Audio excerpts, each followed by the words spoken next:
tinggal baca saja ya. Oke, kita mulai saja untuk presentasinya.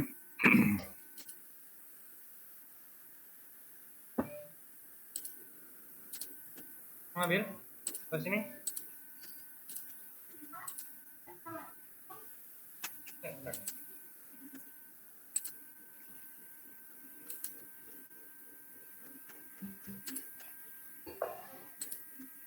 Oke, materinya sudah muncul di layar Anda?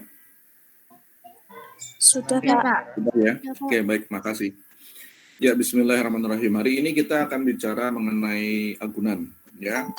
Agunan pembiayaan. Jadi, agunan itu merupakan sesuatu yang dalam materi pembahasan masih terkait dengan pembiayaan, ya. Dan ini sifatnya sebetulnya melekat pembahasan agunan itu.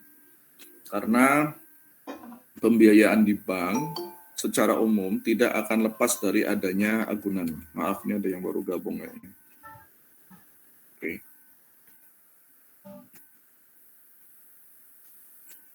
Baik, jadi ketika kita membicarakan pembiayaan, maka secara praktik tidak akan lepas dari pembahasan agunan. Karena di bank itu kalau seseorang mendapatkan kredit atau fasilitas pinjaman atau pembiayaan kalau di bank syariah harus ada agunan. Memang syaratnya seperti itu, ya. Apakah sifatnya mutlak? Iya, ya kan. Memang ada beberapa kasus ada fasilitas yang tanpa agunan, ya, yang itu merupakan kredit program dari pemerintah, di mana penyalurannya dilakukan kepada atau melalui perbankan, ya. Seperti KUR misalnya atau pembiayaan yang lain. Tetapi secara umum untuk kredit komersial maupun konsumer di perbankan selalu disyaratkan adanya agunan.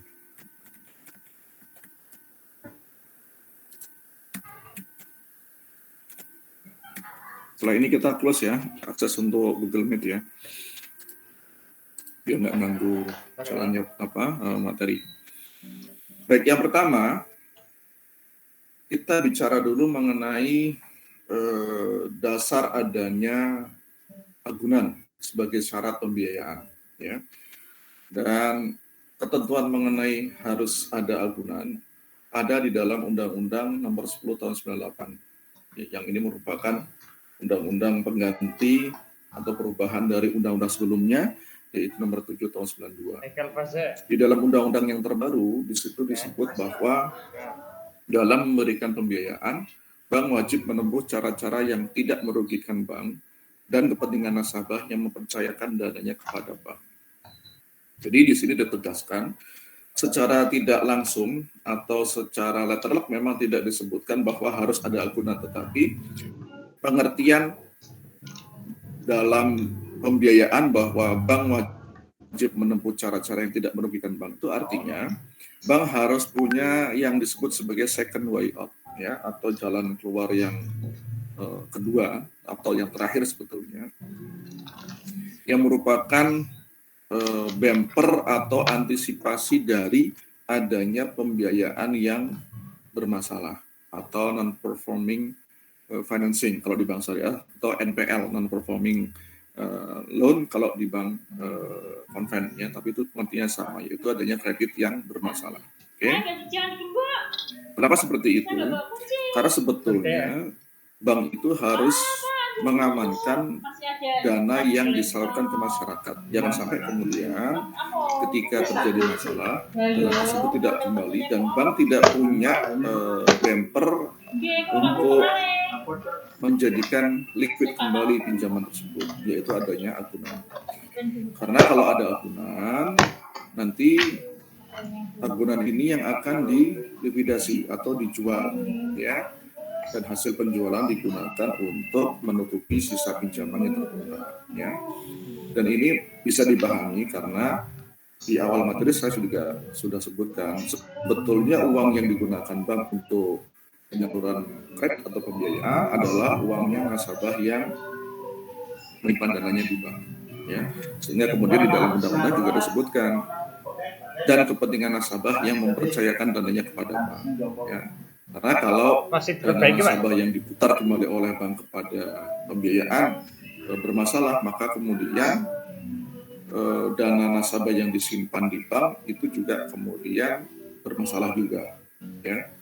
Sehingga kemudian kalau ada penarikan dan dananya macet, maka ini menjadi masalah, ya. Sehingga kemudian bank menjadi wajib hukumnya menurut undang-undang ini untuk mengamankan pembiayaan dengan cara pensyaratan adanya agunan. Oke. Nah, kemudian ketika agunan dipersyaratkan secara hukum formal, yaitu menggunakan undang-undang perbankan, bagaimana halnya dengan dalil hukum syariahnya? Kan kita selalu seperti itu kalau dalam syariah. Ya. Apakah boleh secara syariah perbankan itu meminta agunan atau mensyaratkan harus ada agunan? Ya, dasarnya boleh, ya.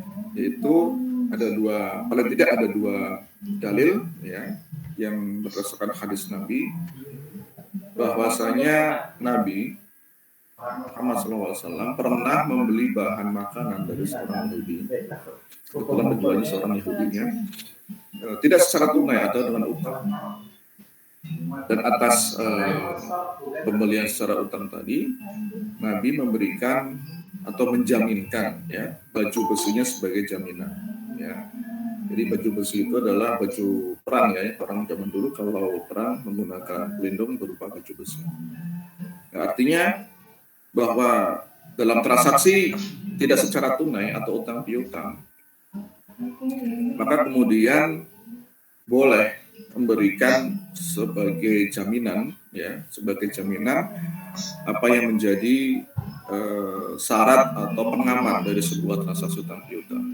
Sehingga kemudian kalau terjadi misalkan utang tersebut tidak terbayar, maka jaminan tersebut bisa dilikuidasi atau dijual. Ya, ini hadis yang pertama. Kemudian yang kedua, ada hadis berikutnya yang menyatakan bahwa siapa yang bangkrut atau muflis, lalu krediturnya mendapatkan barangnya sendiri pada si bangkrut, maka kreditur itu lebih berhak untuk menarik kembali barangnya itu daripada lain.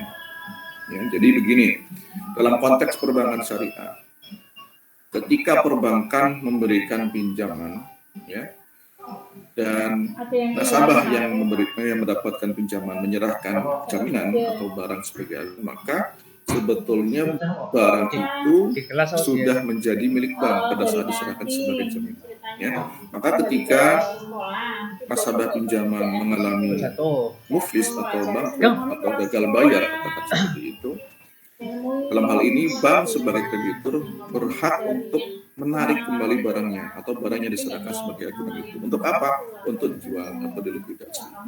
Ya, sehingga utang si peminjam ini akan dilunasi dari hasil penjualan agunan tersebut. Ya, jadi secara syariah boleh bank syariah itu mensyaratkan agunan. Ya, dasarnya ini di sini.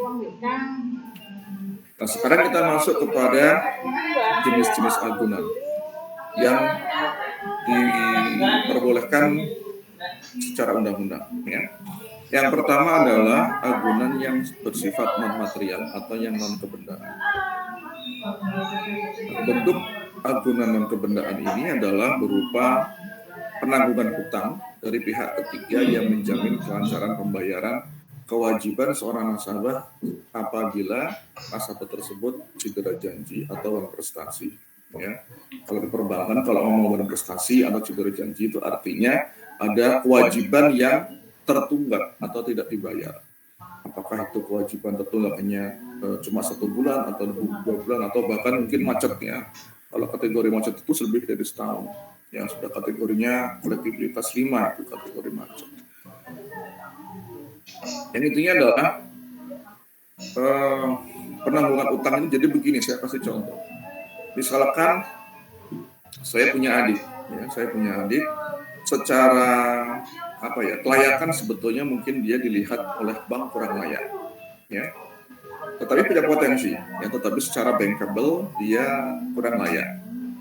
Nah, saya sebagai kakak kebetulan sudah punya hubungan baik dengan bank tersebut, maka saya bisa saja memberikan personal garanti atau penjaminan utang dari saya kepada adik saya. Yang intinya adalah bahwa saya menjamin kalau sampai adik saya ini bermasalah, ya, pinjamannya bermasalah, maka saya sebagai penjamin akan memberikan penggantian atau saya menjamin kelancaran pembayaran. Jadi nggak bakalan macet lah kira-kira seperti itu, ya. Nah, itu kalau dari perorangan. Ada lagi yang namanya corporate guarantee. Corporate guarantee itu kalau bentuk jaminannya berasal dari corporate atau perusahaan. Ya. Dan dua jenis penjaminan ini, baik personal maupun corporate, harus dibuat berdasarkan akta notaris. Jadi tidak sembarangan. Jadi tidak cuma dibuat secara di tangan, tetapi harus melalui notaris. Ya.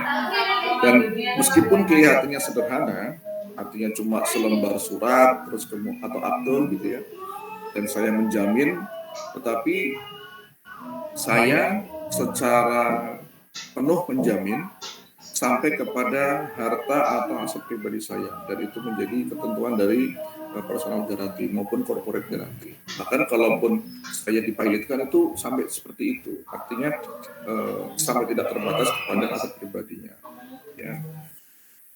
Dan ini sebenarnya agak berat gitu ya, agak berat.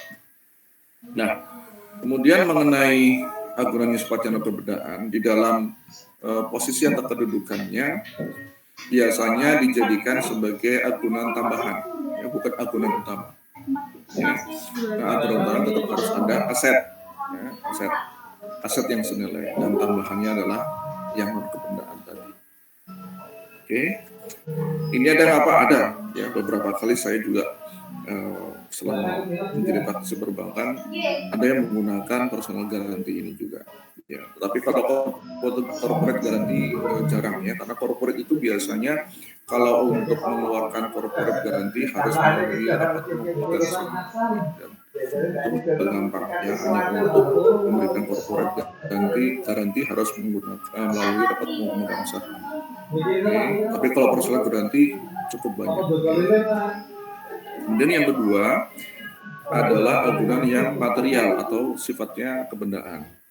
Adalah aset berupa barang yang dimiliki oleh nasabah dan diserahkan kepada bank, di mana bank memiliki hak sepenuhnya untuk melakukan likuidasi dengan cara menjualnya apabila nasabah berinvestasi terhadap kewajibannya.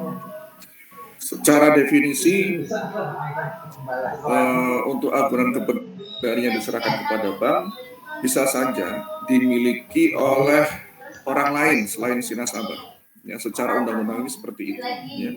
Tetapi secara praktik, banyak bank yang mensyaratkan harus atas nama nasabah sendiri.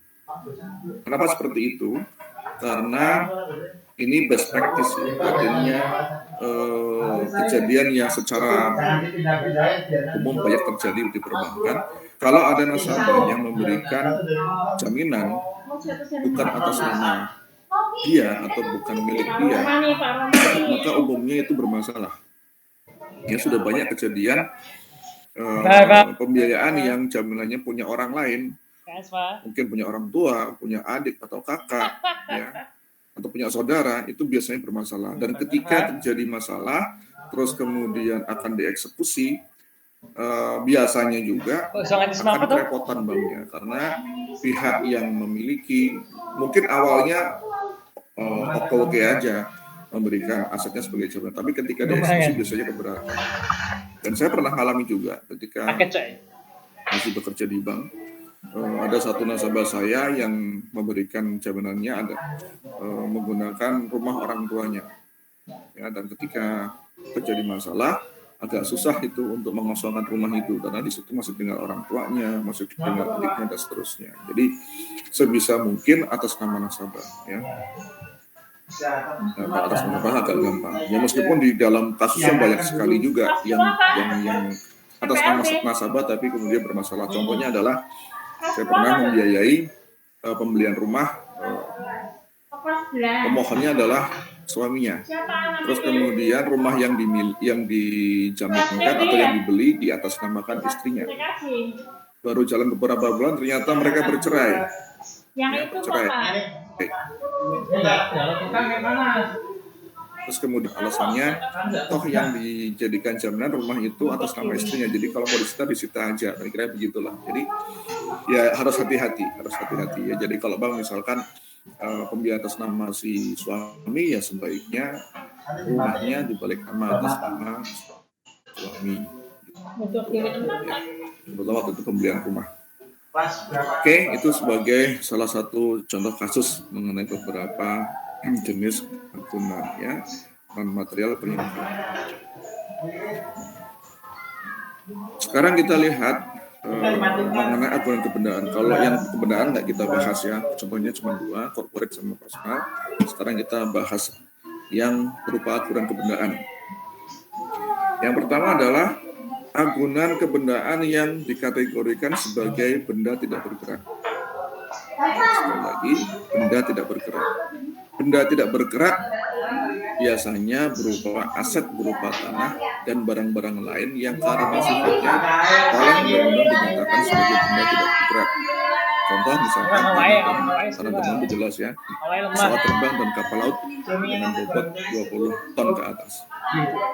Jadi untuk benda yang tidak bergerak yaitu tanah, kemudian pesawat terbang dan kapal laut yang besar ya, yang bobotnya di atas 20 ton. Mungkin ada pertanyaan, kenapa kok kalau tanah oke lah tidak bergerak ya, kecuali kalau tanah longsor itu bergerak. Ya, tapi itu bergeraknya bukan karena sifat alamiah bergerak, itu karena bencana alam ya. Tapi kalau pesawat terbang dan kapal laut gimana Pak? Kok tidak bergerak? Ya, karena memang undang-undang bicaranya seperti itu. Jadi undang-undang menyatakan bahwa pesawat terbang dan kapal laut yang besar, yaitu 220 ton, dikategorikan sebagai benda yang tidak bergerak. Nah, penjelasannya begini, pesawat terbang meskipun dia terbang, kapal laut meskipun dia bisa bergerak, ya, tetapi sebetulnya pengertian benda yang tidak bergerak itu adalah yang tidak mudah dipindahkan. Ya, satu, atau yang kedua, benda yang meskipun dia bergerak itu tidak mudah. Ya, contoh misalkan pesawat terbang. Pesawat terbang meskipun dia bisa bergerak, bisa terbang kemana-mana, toh kan tidak selamanya dia terbang, ya kan? Tidak selamanya dia terbang, pasti dia ada waktunya untuk grounding atau berada di darat, ya. Dan berada di darat juga tidak di sembarang tempat, pastinya di bandara atau di hanggar kalau di bandara itu, ya. Hingga tidak selalu terbang, kira-kira seperti itu ya. Kemudian kapal laut juga sama ya. Kapal laut khususnya bobotnya besar itu biasanya tujuan tertentu, misalkan kapal pesiar atau kapal barang kan gitu ya. Dan itu punya jalur tertentu ya. Dan itu biasanya harus lapor ke pelabuhan atau sah bandar tertentu ya. Intinya pokoknya bisa ditelusuri lah ya, meskipun tidak gampang ya, tapi secara ketentuan seperti itu. Kemudian yang kedua adalah benda bergerak. Ya. Nah, yang bergerak ini adalah semua barang yang secara fisik dapat dipindah-tangankan. Jadi kategorinya itu dapat dipindah-tangankan. Dapat dipindah-tangankan itu maksudnya gampang dijual atau diperjualbelikan, ya. Kecuali bila oleh undang-undang benda tersebut dianggap sebagai benda yang tidak bergerak. Contohnya adalah kendaraan bermotor, ya, sepeda motor, mobil, bis, truk, ya, pokoknya sebuah jenis kendaraan bermotor itu kategorinya sama ya, kendaraan bermotor. Kemudian persediaan barang, terus mesin-mesin untuk produksi misalnya, peralatan kantor, kemudian jaminan uang tunai atau kas kolateral, terus perhiasan, tagihan atau piutang, ya, kemudian surat berharga, dan kapal laut yang berbobot kurang dari 20 ton.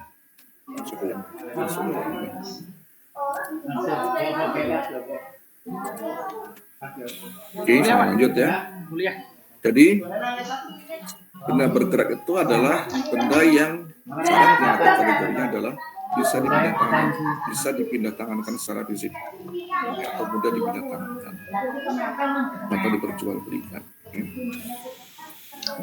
Sekarang kita masuk yang pertama, penjelasan mengenai ini tadi benda yang bergerak atau penilaian. Sekarang kita bahas bagaimana caranya kita bisa melakukan penilaian sehingga agunan itu bisa dianggap atau bisa diikat sebagai agunan. Kita bicara yang paling liquid dulu, yang paling yang paling gampang dijual ya, atau yang gampang dilikuidasi. Yang pertama adalah cash collateral. Cash collateral adalah agunan berbentuk uang tunai milik nasabah yang ditempatkan dalam bentuk deposito, tabungan atau giro yang diblokir. Ini penting nih, harus ada di rekening bank pemberi kredit atau pembiayaan posisinya diblokir, ya, sehingga kemudian jaminan ini tidak bisa diambil.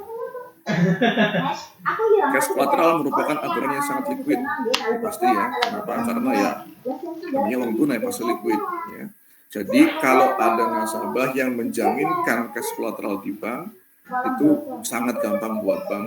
Kalau sewaktu-waktu dia minta, tinggal dicairkan atau diambil sebagian untuk apa? Untuk tutupi angsurannya dia. Ya. Kemudian dari nilai taksasi, cash collateral ini merupakan jaminan yang nilainya paling tinggi di antara jaminan yang lain. Ya. Kalau jaminan yang lain itu nilainya biasanya di bawah 100%, tapi kalau cash collateral bisa 100%. Ya, artinya begini, taksasi itu untuk menghitung berapa sih nilai agunan ketika diserahkan ke bank, dihitung dari nilai pasar dan kondisinya, ya, dan itu biasanya tidak tidak lebih tinggi dari 100% lah. Contoh misalkan begini, rumah harga pasarnya katakan 200 juta, ya, itu pasti oleh bank akan dinilai kurang dari 200 juta, ya, misalnya 70% atau 80%, itu namanya nilai taksasi, ya. Nah, sehingga nilai taksasi ini menentukan nominal nominal pinjamannya, ya. Jadi kalau misalkan rumah harganya 200 juta dinilai 70%, berarti berapa tuh? Kurangnya 30% kali 260 berarti 140. Nah, 140% itu adalah nilai taksasi bank dari harga rumah 200. Sehingga nilai pinjamannya maksimal juga 140 juta atau 70%-nya. Nah, untuk cash collateral itu yang paling tinggi antara 90 sampai 100%, bahkan kebanyakan 100%. Artinya kalau kita menempatkan deposito sebesar 100 juta, maka taksasinya adalah 100%, sehingga nilai pinjamannya juga 100 juta, ya, karena tanpa resiko, ya, sama sekali nggak ada resiko buat bank. Mungkin ada pertanyaan, gimana Pak ceritanya orang mau minjem kok memberikan uang tunainya juga, kan begitu, ya. Pinjam tapi jaminannya uang tunai. Bagaimana ceritanya? Ada nggak seperti ini? Banyak, gitu. Banyak. Di bank itu banyak yang seperti ini. Contoh misalkan begini. Misalkan saya punya uang katakan 300 juta. Ya, 300 juta. Saya pengen beli mobil dengan harga yang sama 300 juta. Maka ketika saya menggunakan uang tunai saya senilai 300 untuk beli mobil, maka sesungguhnya pada saat itu aset saya nggak bertambah, aset saya ya 300 juta itu, ya. Cuma beda bentuk aja dari yang awalnya uang tunai menjadi bentuknya mobil, ya kan, sehingga aset saya cuma 300, ya. Nah, tapi kalau misalkan saya menggunakan uang saya sebagai jaminan, ya, untuk beli mobil, maka kemudian saya memanfaatkan pinjaman dari bank atau pembiayaan dari bank, ya, jaminannya uang tunai saya senilai 300 untuk beli mobil, sehingga aset saya ada dua, ya, berupa uang tunai 300 juta dan mobil senilai 300 juta, kan begitu. Jadi 600 aset saya. Memang akan muncul juga di sisi pasifnya kalau kita ngomong neraca, ya. Muncul apa? Namanya utang bank senilai 300, ya. Cuma kan aset saya nambah secara keuangan, ya. Terus pertanyaan berikutnya, kenapa Pak nggak pakai mobilnya aja dijaminkan? Betul, mobil memang bisa menjadi jaminan, ya, karena dia yang dibeli, jaminan juga. Tetapi kalau menggunakan cash collateral secara biaya itu lebih murah, ya, karena biasanya bank itu ada kebijakan kalau jaminannya uang tunai biasanya satu bunganya lebih murah, ya. Yang kedua prosesnya lebih cepat. Yang ketiga biaya administrasinya juga lebih murah, ya. Yang berikutnya tidak perlu pakai asuransi, karena kalau jaminannya mobil itu harus ada asuransi, ya kan. Jadi itu nggak murah asuransi mobil, apalagi mobil baru, ya. Jadi intinya cash collateral itu ngirit biaya, ya. Seperti itu. Oke, berikutnya. Surat berharga. Surat berharga ini adalah surat-surat yang dapat diperjualbelikan seperti misalnya sertifikat deposito atau CD ya, yang dikeluarkan oleh perbankan, kemudian promes yang di-endorse oleh bank ya atau pemerintah atau lembaga keuangan yang ditunjuk pemerintah. Kemudian contoh yang lain adalah saham ya, saham yang listed di bursa efek. Kemudian juga misalnya obligasi ya, obligasi. Tapi untuk saat ini di antara beberapa jenis surat berharga yang umum diikat sebagai jaminan adalah obligasi ya, karena obligasi apalagi obligasi pemerintah ya secara proses untuk dijual atau dilikuidasi itu lebih gampang daripada surat berharga yang lain, karena umumnya obligasi kalau kita jual di secondary market ya itu banyak yang nyari ya, seperti misalkan pemerintah mengeluarkan obligasi dalam bentuk macam-macam ya, ada ORI, kemudian SBSN, ada SUN, surat utang negara atau sukuk ya kalau yang syariah itu banyak yang nyari. Jadi artinya kalau misalkan kita dapat jaminan karena sudah bermasalah, kita jual di secondary market itu gampang ya, banyak ya. Memang perlu waktu, biasanya kita tawarkan hari ini, eksekusinya besok ya, karena terus nyari ada yang beli. Tapi umumnya kalau kita klik ya, kalau di bank itu biasanya juga bisa jual, terutama bank yang menjual obligasi ya, obligasi pemerintah itu punya sistem sehingga kalau kita mau jual itu bisa kita eksekusi langsung di bank tersebut ya. Oke, ini surat berharga. Kemudian logam mulia emas. Nah, emas juga bisa dijadikan jaminan, tetapi bentuknya harus logam mulia ya, logam mulia, bukan yang perhiasan ya. Kalau logam mulia itu berarti emas yang 24 karat. Nah, untuk bank yang menerima logam mulia emas sebagai jaminan biasanya ada petugas yang punya pengalaman bisa melakukan taksasi emas ya, penaksir emas. Saya di Pegadaian lah. Kebetulan kalau di bank syariah, umumnya bank syariah itu kan punya produk gadai emas ya, atau rahan. Oh, ini kepake, itu pasti ada orang yang atau petugas yang bisa menilai emas ya, karena harus taksir dulu. Meskipun dia logam mulia ada sertifikatnya, tetap harus ditaksir ya, dicek dulu bener nggak nih, jangan-jangan palsu kan begitu ya, karena banyak yang palsu itu banyak beredar ya. Dan umumnya kalau LM atau logam mulia yang umumnya dijadikan jaminan itu keluarnya PT Antam ya, atau aneka tambang. Dan bentuknya macam-macam ya, ada yang 5, dari yang paling kecil itu 5 gram, bentuknya kotak gitu, batangan kecil 5 gram, terus kemudian 10, 25, 50, 100 sampai 1 kilo itu ada ya. Dan setiap bentuk dari 5 gram sampai ke atas itu harga per gramnya beda-beda ya. Semakin berat LM ya, itu semakin murah harga per gramnya. Contoh ya, kalau kita beli LM yang 5 gram itu mungkin sekarang kisarannya berapa tuh? Mungkin 800, mungkin 800 ribu atau berapa, saya nggak terlalu update harganya. Katakan 800 ribu lah ya per gramnya, tinggal dikalikan 800 ribu kali 5 gram. Tapi kalau Anda belinya yang lebih besar, 100 gram misalkan atau 1 kilo ya, maka harga per gramnya mungkin selisihnya banyak ya, katakanlah 750.000 per gram gitu ya. Jadi semakin berat LM-nya maka semakin murah harga per gramnya. Ya. Ada juga sih lembaga lain yang memproduksi LM ya, di pasaran banyak, selain Antam itu banyak ya. Tetapi yang umumnya dijadikan bahan investasi atau barang investasi itu adalah LM keluarnya PT Antam.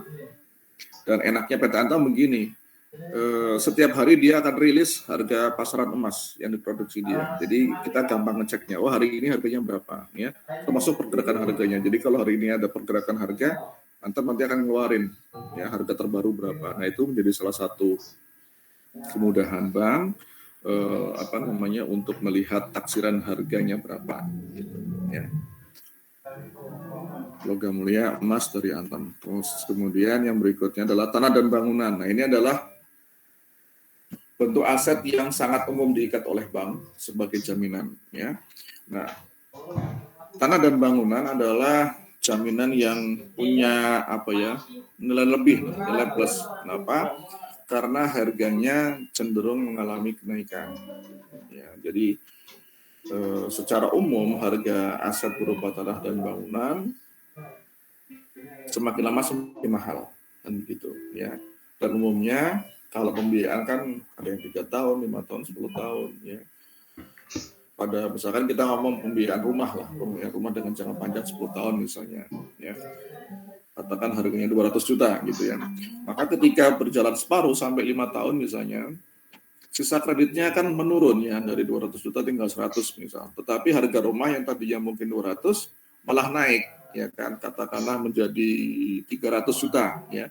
Maka ketika sudah 5 tahun berjalan, nilai kreditnya tinggal 100 juta, tapi nilai jaminannya 300 juta. Jadi 3 kali lipat kira-kira seperti itu. Dan itu seperti pada umumnya yang namanya tanah dan bangunan cenderung mengalami kenaikan. Memang tidak semuanya, tidak selalu yang namanya aset tanah itu harganya naik ya. Contoh di Pekalongan, beberapa lokasi harganya jatuh. Kenapa? Misalkan terkena rob ya, atau tanah-tanah yang wilayah-wilayah yang yang rawan bencana itu biasanya harganya memang cenderung stagnan ya. Tapi secara umum kalau tidak ada bencana alam, harga tanah itu cenderung naik. Kemudian kendaraan bermotor. Nah, kendaraan bermotor baik itu berupa sepeda motor, mobil atau kendaraan bermotor lainnya menjadi jaminan yang cukup digemari oleh bank karena secara nilai jual kembali cukup liquid. Ya, kenapa liquid ya? Karena banyak yang nyari kan gitu ya, dan mudah dijual. Namun agunan dalam bentuk kendaraan bermotor ini berbeda dengan jaminan berupa tanah dan bangunan ya, karena nilainya kebalikannya yaitu cenderung turun ya karena terjadi penyusutan ya. Makanya kemudian kalau di bank itu untuk kendaraan bermotor biasanya PP-nya cukup besar. Untuk mengantisipasi penurunan nilai kendaraan bermotor. Ya, yang penting bank harus bisa memperkirakan sampai selesai ya itu masih mengcover nilainya. Jadi jangan sampai jangka waktu 3 tahun tapi ketika di tengah jalan 2 tahun nilainya turun dari sisa pinjaman itu jadi masalah. Nah, untuk penilaian agunan kendaraan bermotor secara umum ada beberapa hal yang harus diperhatikan. Yang pertama adalah umur teknis kendaraan, ya, yaitu umur ekonomis penggunaan kendaraan. Kalau mobil biasanya 5 tahun, ya. Kalau mobil biasanya 5 tahun. Kalau motor itu 3 tahun. Dan umumnya bank akan menyesuaikan dengan umur teknis ini, sehingga maksimal jangka waktu pembiayaan untuk mobil baru misalkan itu 5 tahun. Ya, tapi kalau untuk mobil second tergantung ya, misalkan mobil yang keluarannya 2020 misalkan, maka dia maksimalnya sampai pembiayaannya 2025 ya, karena umur ekonomisnya 5 tahun ya, 2025 akan selesai. Jadi kalau sekarang mengajukan pinjaman tahun 2021 untuk mobil tahun 2020, dia bisa ngambil jangka waktu maksimal 4 tahun ya, karena menyesuaikan habisnya umur teknis kendaraan. Kemudian kondisi fisik kendaraan, ya, ini juga penting karena harus dicek betul ya kondisi fisik, apakah dia ada masalah apa tidak. Ya, yang jelas mobil yang sama, merek yang sama, usia yang sama, pasti kondisi fisiknya berbeda karena tergantung pemakaian kan gitu ya, sehingga harus dicek. Kemudian jenis atau model kendaraan serta merek dan peruntukannya. Nah, ini penting juga ya. Karena begini, sama-sama mobil umur 2 tahun misalnya ya, antara mobil keluaran Jepang dengan Korea atau Cina atau Eropa itu berbeda dari hal resale value atau nilai jual kembali ya. Sebetulnya kalau secara fisik mungkin kurang lebih sama lah ya, tapi yang namanya resale value tergantung juga dari persepsi market ya. Jadi kalau misalkan di market dipersepsikan bahwa misal nih ya, mobil Jepang itu lebih bagus daripada mobil Eropa atau Cina ya atau Korea ya, maka kemudian harga jual kembali mobil second Jepang itu nilainya lebih tinggi daripada negara lain ya, itu persepsi ya, tidak menunjukkan kepada kondisi ya, tidak menunjukkan, tapi persepsi itu mempengaruhi. Makanya kemudian kalau kita beli mobil second, mobil-mobil keluaran selain Jepang ya, selain Jepang kayak Korea, Cina apalagi ya, atau Eropa ya, itu pasti harganya turunnya lebih tinggi ya, mungkin sampai 30-40% dibandingkan dengan mobil keluaran Jepang ya. Dan untuk keluaran Jepang juga tidak semua merek ya, tertentu. Ini kita kenal misalkan kalau di lokal sini misalnya yang masih tinggi di sale value-nya adalah Toyota dan Daihatsu. Ya, apalagi kalau Toyotanya Avanza, Daihatsu-nya Xenia, itu kan mobil sejuta umat ya. Tapi harganya cenderung stabil ya. Kalaupun dia turun ya nggak terlalu jatuh begitu ya. Lain misalkan dengan mobil Jepang merek lain seperti misalkan Nissan atau Mitsubishi gitu ya. Itu penurunannya itu lebih tinggi daripada Toyota dan Daihatsu. Ya itu memang faktanya seperti itu. Maka kemudian bagi petugas bank ketika melakukan penilaian akuran untuk mobil misalnya harus diperhatikan faktor-faktor seperti itu. Ya. Kemudian mesin dan peralatan usaha. Ya ini nggak banyak tapi ada ya, dan biasanya sebagai jaminan tambahan saja. Kalau misalkan pembiayaan korporasi misalkan ya, untuk saya pernah waktu itu biayai pabrik percetakan dia beli mesin ya, tetapi yang dijaminkan bukan hanya mesinnya itu tok. Kenapa? Karena nilai taksasi mesin itu kecil, nggak besar ya, cuma maksimal 30% lah ya, itu pun kalau mesin baru ya, atau katakanlah rata-rata 20% lah namanya mesin ya. Kenapa seperti ini? Ya karena penggunaan mesin itu berbeda dengan penggunaan mobil misalnya ya, mobil motor itu kan penggunaannya tidak intensif ya, misalkan mobil hanya untuk sesekali pergi kerja, pulang kerja, atau mungkin untuk jalan-jalan, untuk belajar dan sebagainya. Tetapi yang namanya mesin itu kan digunakan hampir 24 jam. Contoh misalkan di Pekalongan, Anda tahu produksi tekstil misalnya ya, itu kan sampai 24 jam, bahkan shiftnya pun sampai ada yang shift malam kan begitu ya, sehingga karena penggunaannya cenderung intensif maka nilai taksasi mesin itu cenderungnya kecil, sehingga kalau ada pembiayaan mesin selalu pasti akan ada jaminan lain untuk mengcover itu karena nilainya kurang pasti ya. Contoh, saya pernah membiayai mesin cetak di Semarang waktu itu, cetakan besar lah ya, cetakan besar di Semarang, beli mesin dari Jerman harganya 5M gitu ya, 5M. Itu pasti harus menyerahkan jaminan lain. Waktu itu dikasih aset berupa rumah tinggal yang punya gitu dan pabriknya atau ya lokasi dari percetakannya ya. Karena mesinnya cuma dinilai 20%. Dan itu biasa kayak begitu tuh. Ya, nggak terlalu besar memang nilainya. Kemudian persediaan juga bisa dijadikan jaminan, tetapi memang secara praktik ini sebagai jaminan tambahan juga seperti halnya mesin, dan harus dilaporkan. Agak repotnya kalau persediaan kita harus selalu monitoring 3 bulan sekali ya. Misalkan kita ikat nilai persediaannya senilai 100 juta, nah kita harus bisa memastikan itu bahwa dalam 3 bulan itu masih ada ya.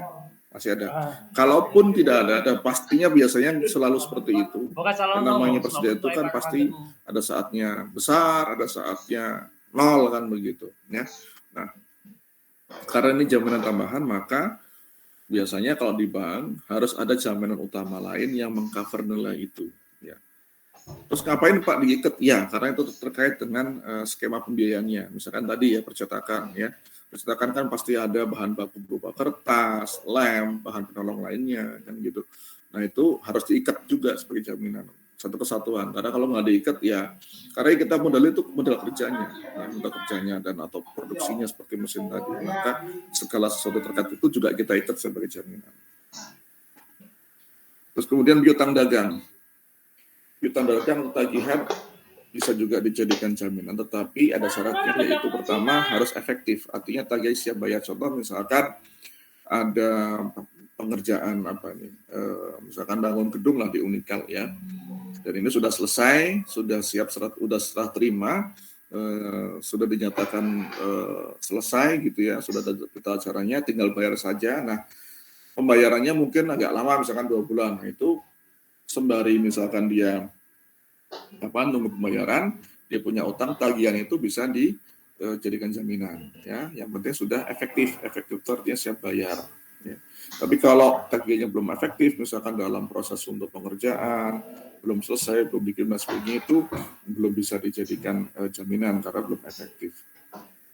Kemudian, bonafiditas si terutang atau pihak yang berkewajiban membayar utang dapat dibuktikan secara administratif. Ya. Jadi, pihak yang menjadi bohir atau yang memiliki pekerjaan dan memberikan kewajiban bayar utang harus bonafid, ya. Bonafid itu gimana ya? Yang intinya gini lah, bonafid itu yang perusahaan besar, ya, yang kita yakini bahwa dia mampu. Contoh misalkan BUMN itu cenderung bonafid, ya. Tapi kalau perorangan atau swasta ya harus lihat-lihat dulu lah, apakah meyakinkan apa tidak, ya.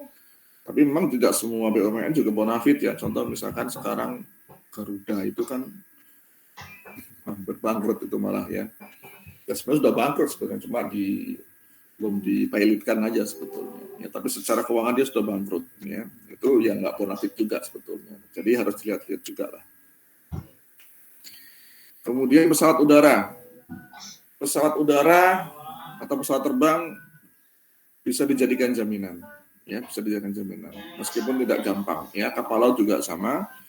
Khususnya kapal laut yang tonasenya besar. Ya. Ada nggak Pak pembiayaan yang jaminannya pesawat udara? Ada. Ya, dulu saya di Bank Syariah Mandiri yang sekarang jadi BSI pernah membiayai pengadaan pesawat, ya. Salah satunya itu punya Bu Susi Pujiastuti, ya, pesawat Susi Air. Ya, Susi Air itu adalah biasanya pesawat perintis ya, pesawat kecil yang pakai propeller depan itu, yang di daerah-daerah Indonesia Timur biasanya, ya. Itu banyak sekali Susi Air. Ya. Memang nggak terlalu besar sih, daya angkutnya cuma berapa orang lah, maksimal 10. Ada sih yang 30, tapi biasanya kalau di pedalaman itu cuma 10-15 orang. Itu pernah dibiayai. Kemudian kapal laut. Kapal laut juga bisa, ya, meskipun juga kan biasanya untuk kapal laut itu harus lihat-lihat dulu, ya, karena agak ribet. Dulu pernah dibiasakan di kapal laut bermasalah. Makanya sekarang kapok masih pembiayaan kapal laut. Nah, untuk penilaian pesawat udara maupun kapal laut harus menggunakan tenaga ahli yang mampu menilai pesawat udara maupun kapal laut, dan biasanya kita kasih ke lembaga appraisal independen, ya, yang punya spesifikasi dan sertifikasi bisa menilai pesawat dan kapal laut. Karena kalau orang bank sendiri itu nggak mampu, kita nggak punya kemampuan untuk menilai spek pesawat udara maupun kapal laut. Dan kalau kita sudah pakai pihak ketiga itu pasti ada biaya dan nggak murah, ya, untuk pesawat.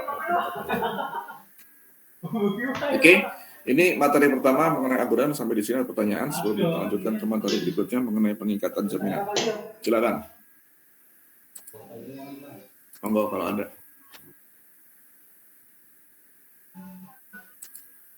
Ada pertanyaan? Belum ada, Pak. Belum ada.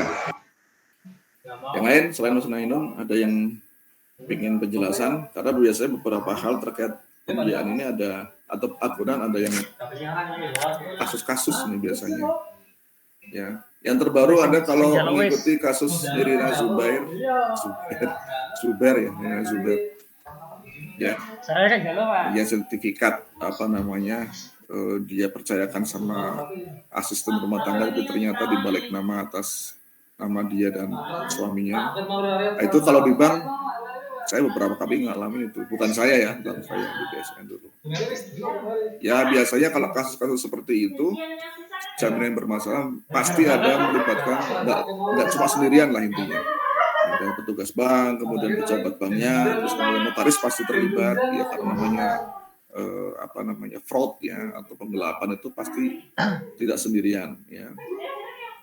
Dan kalau terjadi di bank itu pasti akan ketahuan. Jadi kalau ada yang melakukan seperti itu, tidak tunggu waktunya aja.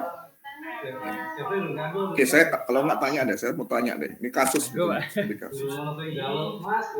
Misalkan begini, Anda menjadi petugas bank di bagian pembiayaan ya, atau kredit, ya. Ada pengajuan senilai 100 juta misalnya, ya. Terus orang yang mau pinjam ini mau menyerahkan jaminan, dan Anda disuruh milih ada 2 jaminan yang dia punya. Ya, ada 2 jaminan yang dia punya. Yang pertama, Anda disuruh milih yang Avanza senilai 200 juta. Kita nggak ngomong tahun lah, pokoknya itu masih layak. Senilai 200 juta, atau mobil Lambo, ya, Lamborghini senilai 1 miliar. Nah, Anda pilih mana coba? Ya, pembiayaan 100 juta, Anda disuruh milih antara Avanza harga 200 juta atau Lamborghini senilai 1 miliar. Ya, silakan. Mas Tri, gimana Mas Tri? Milih yang mana Mas Tri? Kalau Anda jadi petugas bank. Mas Tri Listiono ada? Ya Pak, Dir Pak. Ya, Dir, oke. Saya lebih milih Avanza mungkin Pak, 200 juta yang mudah diuangkan. Karena kalau Lamborghini 1 miliar itu nanti bila terjadi one prestasi kan jualnya juga susah Pak, kalau lelangnya gitu Pak. Gitu ya? Ya. Oke, makasih. Ya Pak. Sama-sama. Yang lain silakan, ada yang milih Lambo? Kan lumayan nih, kalau misalkan nasabahnya bermasalah, lambunya kita pegang kan bisa untuk jalan-jalan. Kalau kan pakai lambu kan gaya ya. Anda kan setingkat Raffi Ahmad lah kira-kira, atau si siapa tuh Syahrini ya, suka pakai lambu kan gitu, ya kan. Ada yang mau milih lambu nggak? Mbak Reni Mustika Sari? Ada Mbak Reni? Ya, Mbak Reni pilih mana Mbak? Avanza apa Lambo Mbak kalau disuruh milih? Ya mungkin Avanza aja Pak, kan tadi katanya kalau mobil produksi Jepang yang itu harganya itu enggak lebih stabil, enggak mudah turun. Lagian kalau Lambo itu nanti suatu hari mau lebih sulit diuangkan lagi daripada Avanza, mungkin seperti itu. Karena peminatnya kan gitu ya, orang-orang kelas menengah ke atas. Oke. Baik, jadi makasih Mas Tri, Mbak Reni. Jadi betul ya, jawabannya kurang lebih seperti itu ya. Jadi ketika kita memilih sebuah jaminan atau ya memilih atau menetapkan sebuah jaminan, maka dasarnya adalah bukan yang paling tinggi. Ya, kalau tadi ya, Lambo kan 1M, Avanza 200 ya. Tapi yang paling tinggi tidak. Pertimbangannya bukan yang paling tinggi, tapi yang penting pertama harus mengcover aja. Cukup mengcover nilai pembiayaan. Ya kalau 100 juta ya, kalau pembiayaan 100 juta cukup. Yang kedua, kita pilih jaminan yang paling mudah dilikuidasi atau dijual kembali. Ya, untuk dieksekusi ya. Kalau misalkan di daerah situ, contoh tadi ya, yang paling mudah dijual adalah Avanza, ya kita pilih Avanza. Gitu. Tapi kalau di situ misalkan lebih mudah jual Lamborghini, ya kita pilih Lambo, kan begitu ya. Misalkan Anda tinggalnya di Beverly Hills di Amerika, mungkin di sana yang laku malah Lambo, karena itu kan tempat tinggalnya artis-artis ya. Zamannya Avanza nggak dikenal, jadi tergantung kondisinya. Tapi yang penting satu, dia cukup mengcover nilai pembiayaan, yang kedua mudah dijual ya.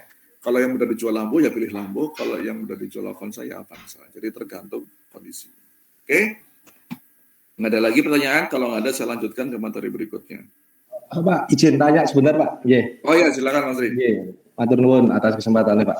Nun sewu, misal ada sebuah hutang Pak ya. Ini ada misalkan terjadi sebuah peminjaman dengan jaminan sebuah unit mobil Pak. Ya. Misalkan hutang 100 juta, jaminannya Avanza tadi Pak yang 200 juta.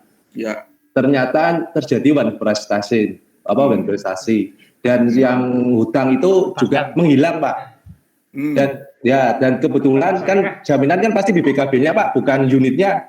Betul. Nah, dan kebetulan juga itu menghilang bersama mobilnya, itu nanti yang nanggung jadinya siapa Pak? Bagaimana itu Pak nanti kalau terjadi seperti itu? Oke.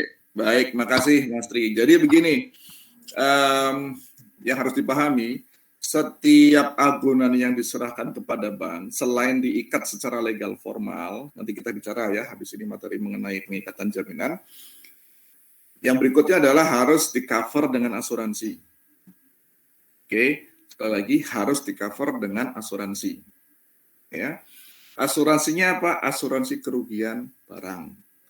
Jadi kalau misalnya mobil atau motor, ya asuransinya adalah asuransi kerugian. Kerugian apa? Kecelakaan, hilang, ya kan ya, yang dan sebagainya lah, ya. Makanya kemudian muncul namanya kalau di asuransi kerugian kendaraan bermotor itu ada istilah all risk sama total loss only. All risk itu segala resiko. Jadi kalau mobilnya bisa dipakai baret atau penyok karena senggolan begitu, itu diganti itu.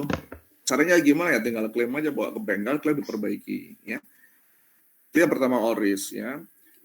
Yang kedua adalah total loss only. Total loss itu berarti ya udah pokoknya hilang lah pokoknya, ya gitu. Ya, jadi kalaupun dia kecelakaan itu kategorinya rusaknya 70% lebih, gitu. Sama maaf kayak kemarin kejadian si Vanessa Angel yang kecelakaan di Manatol itu udah kategorinya meskipun barangnya masih ada tapi sudah dianggap hilang. Kenapa? Karena kerusakannya itu udah 70% ke atas, bahkan mesinnya kan udah nggak karu-karuan, jadi nggak mungkin lagi diservis atau perbaiki di bengkel itu udah dianggap kayak barang rongsokan aja, ya seperti itu. Nah, contoh yang lain ya asuransi kerugian kalau rumah itu kebakaran, jadi kalau ada kebakaran diganti asuransi. Ya. Dalam contoh tadi memang kasusnya kan bukan karena kecelakaan atau tabrakan kan begitu ya, tetapi udah ngilang kan begitu. Sepanjang kemudian sudah dibuktikan dengan laporan kepolisian, maka itu bisa dikategorikan yang hilang dan itu bisa diklaim oleh asuransi. Itu bisa langsung diklaim itu dan asuransi akan ganti. Misalkan nilai mobilnya tadi 200 juta, ya akan dikeluarkan 200 juta. Sampai nanti kemudian ketemu, karena biasanya akan dicari itu kayak begitu-begitu itu. Akan dicari. Kalau kemudian ketemu, maka barang ini akan menjadi miliknya asuransi, karena asuransi sudah mengganti sebelumnya. Gitu, Mas Tri. Ya, terima kasih Bapak. Soalnya kan banyak sekarang itu penggelapan, Pak. Banyak istilahnya itu pelengean barang-barang itu, Pak. Jadi mungkin berarti kalau yang tidak lewat perbankan yang kadang ada Pak itu antar sesama orang ya saling percaya kan ya itu terjadi begitu. Oke Pak, terima kasih atas pencerahannya Pak. Oke, sama-sama. Ya di perbankan juga banyak kasus-kasus lengah itu. Banyak ya kayak begitu itu. Jadi bukan hanya karena utang piutang atau apa atau lewat leasing pun lewat bank juga banyak. Makanya bank juga harus berhati-hati ketika beli mobil. Biasanya begini, kita akan cari tahu pemanfaatannya untuk apa gitu. Kalau untuk rental kita biasanya hati-hati ya karena banyak orang yang misalnya kan rental ya 1-2. Jadi kita kan gampang lihatnya nih mobilnya kok banyak, wah mesti rental nggak ada yang lain. Tapi kalau profesinya dokter misalnya nih ya, secara ketentuan perbankan dia bisa ngansur karena dia punya penghasilan yang cukup untuk ngansur. Kemudian dipakai, ini mobilnya baru satu, dipakai untuk pulang kerja kan gitu, pulang pergi kerja itu oke lah. Tapi kalau kemudian perorangan swasta mobilnya wis akeh kan begitu. Oh garasinya di mana-mana. Wah itu pasti rental itu. Itu pasti punya potensi untuk dilengek tadi dan itu banyak kasus kayak gitu tuh ya. Makanya bank itu juga dalam kasus pembiayaan itu ya tidak apa ya istilahnya tidak ligan enggak apa adanya. Bank pasti punya akses ke kepolisian dan sebagainya. Jadi kalau kayak gitu-gitu tinggal telepon aja tuh banknya itu. Ya leasing juga sama sebetulnya ya. Karena barang-barang kayak gitu tuh rawan punya potensi untuk untuk itu tadi untuk dicolong lah kasarnya seperti itu ya dilengek tadi. Oke ada lagi yang lain silakan kalau ada. Ya. Mau tentang tadi ya mobil atau kasus tanah. Ya. Dalam kasus saya kasih contoh misalkan ada silakan kalau ada. Siapa tadi? Sedikit contoh misalkan, Pak bagaimana misalkan kayak jaminan berupa tanah atau rumah pasti ada tanahnya kan ya. Kecuali kalau yang ini yang strata title itu kayak rusun atau apartemen itu kan ini buat tambahan informasi aja. Jadi kepemilikan bangunan berupa tanah ya, berupa rumah atau tempat tinggal lainnya itu juga ada bentuknya ya. Kalau Anda tinggal di apartemen atau rumah susun itu biasanya kalau Anda beli, Anda akan terima sertifikatnya adalah strata title. Strata title itu jadi begini. Itu kan namanya apartemen, bisa berapa lantai kan begitu ya. 2 lantai lah misalkan. Nah, ini gimana kalau saya punya rumah di situ, rumah lagi, apa punya apartemen di situ, padahal kan satu tapak tanah dipakai untuk sekian banyak coupling kan begitu, 10 lantai misalkan. Nah, sertifikatnya namanya sertifikat strata title, ya. Artinya bukan rumah tapak. Kalau rumah tapak itu maksudnya rumah yang napak di tanah. Tapi kalau strata title itu berarti ada beberapa lantai atau beberapa tingkat. Ya. Itu soal kepemilikan strata title. Nah, contoh kasus misalkan dalam tanah itu misalnya bencana alam. Kayak dulu di Aceh tsunami itu habis. Banyak hilang. Jangankan patok-patoknya. Kalau kita ngomong pengikatan jaminan tanah itu kan harus jelas ya batas-batasnya. Itu jangankan batas ya, rumahnya itu udah nggak kelihatan. Ya bahkan mungkin tanahnya sudah nggak tahu di mana, sebelah mana kan begitu. Meskipun secara teknologi pakai GPS dan sebagainya itu bisa. Ya, tapi gimana ya?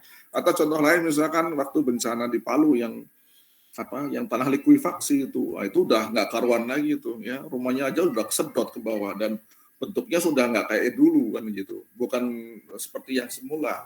Udah bergerak tanahnya, udah ada longsor. Itu gimana Pak? Kalau kayak begitu-begitu, itu namanya force majeure. Kalau force majeure itu bicaranya udah lain lagi. Ya. Dalam hal kondisi bencana alam, banyak kasus-kasus yang kemudian menjadi bermasalah kalau di perbankan. Itu biasanya ada kebijakan dari waktu itu BI ya.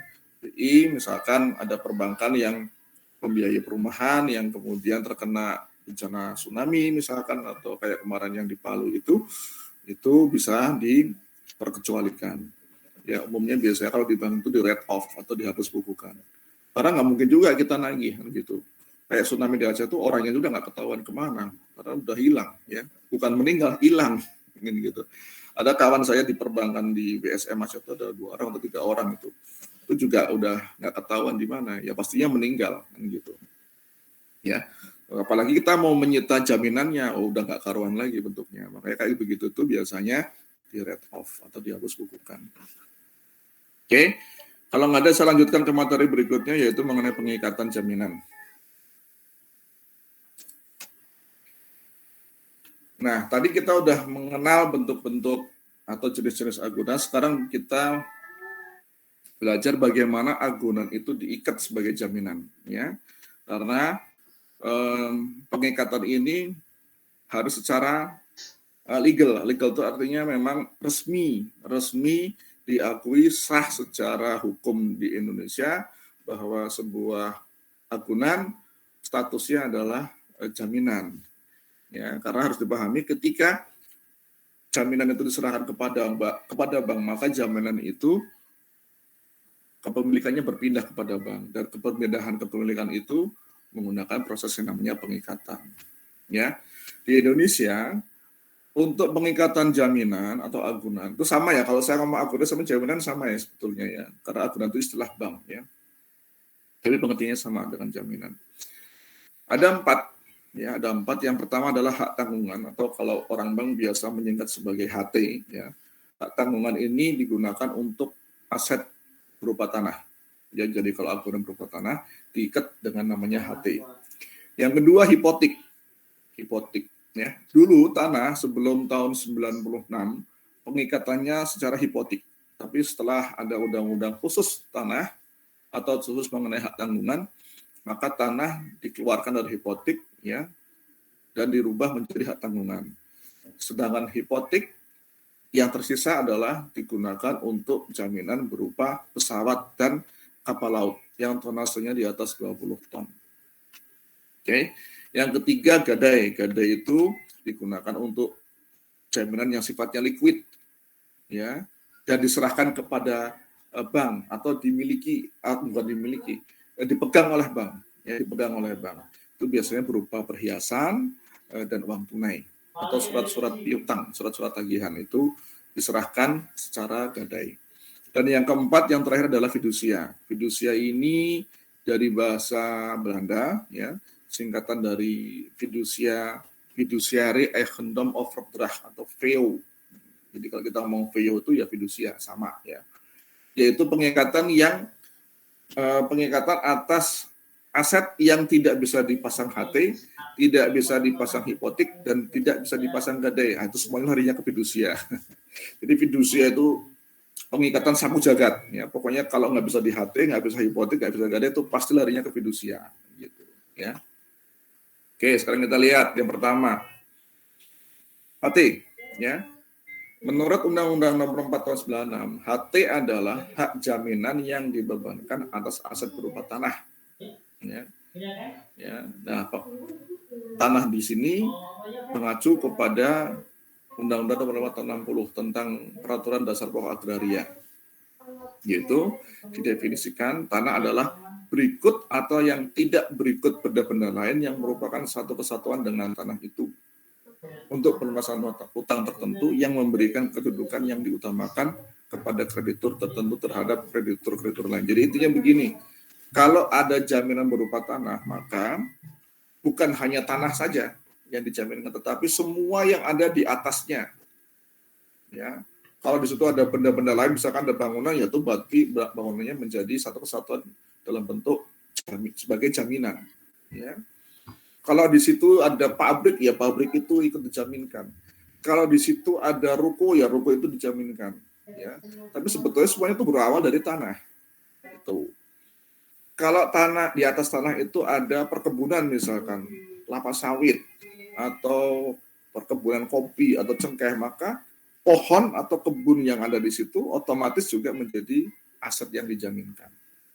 Ya, jadi pengertian tanah itu bukan hanya tanah. Termasuk juga kalau di bawahnya ada barang atau benda, itu termasuk juga. Misalkan di bawah itu tempat harta karun atau tambang, ya entah itu emas, batu bara atau apapun. Contoh misalkan air lah, ya air yang keluar dari tanah itu berarti termasuk yang dijaminkan juga. Gitu. Jadi sifatnya melekat. Itu menggunakan pengertian dari Undang-Undang Nomor 5 Tahun 60, ya, undang mengenai agraria ini. Udah lama sebetulnya, ya. Oke. Nah, untuk pengikatan hak tanggungan, ya, untuk objek tanah, ya, ada beberapa jenis. Objeknya ada yang disebut dengan status kepemilikannya hak milik atau HM, kemudian hak guna usaha, kemudian ada yang namanya hak guna bangunan atau HGB, dan yang terakhir hak pakai. Hak pakai itu biasanya atas tanah negara yang memang tidak seperti status tanah yang di atasnya. Oh, sudah ya. pulang apa?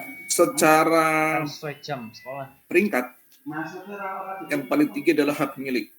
Karena sudah Biasanya, mutlak. Pak, ada orangnya mungkin. Dia nggak punya batas jangka waktu. Kalau ini kita sudah bulan, punya sertifikat, statusnya hak milik, maka itu punya kita selamanya. Kecuali kalau dijual atau dialihkan. Misalnya dalam bentuk hibah misalnya. Ya. Itu namanya hak milik. Yusuf biasanya, Pak. Dan yang kedua adalah HGB, hak guna bangunan. Ya, Bu. Ya. Ini biasanya untuk perorangan. Ya. Nah, HGB ada jangka waktunya. Kalau nggak salah 20 tahun. Ya, 20 tahun atau 15 tahun. Saya lupa. Mungkin sekitar 20 tahun lah. Oke. HGU itu umumnya digunakan untuk lahan-lahan yang luasannya besar. Ya. Yang tidak boleh dimiliki dengan HM maupun HGB. Biasanya digunakan untuk lahan-lahan yang misalnya perkebunan, ya. Perkebunan, terus pertambangan, ya, itu HGU biasanya, ya.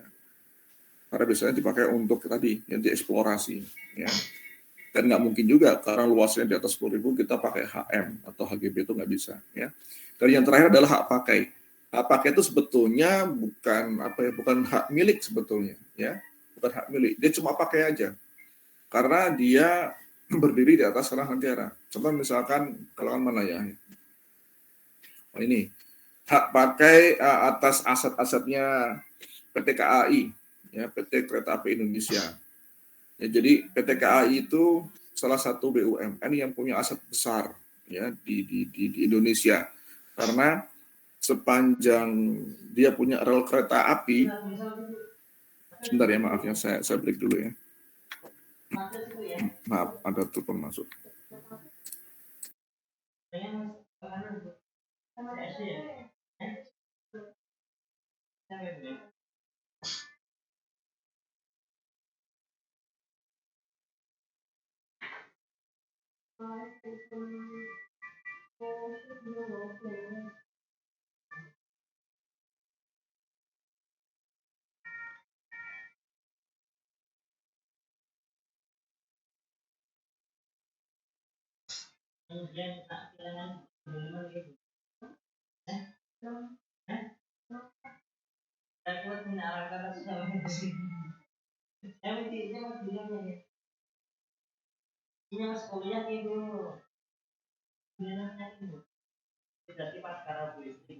Iya, iya.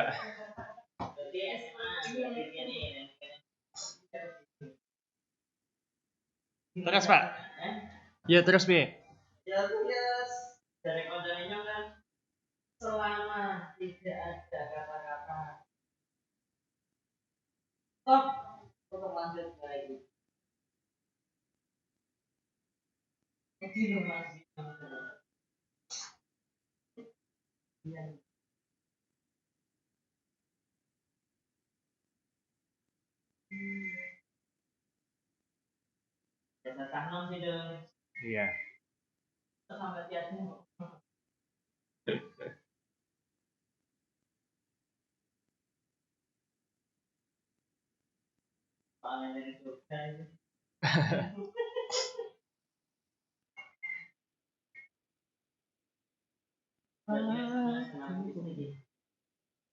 Iya.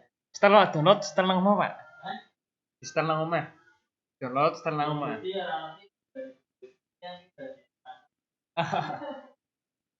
Jangan ingat karo cerita Pak.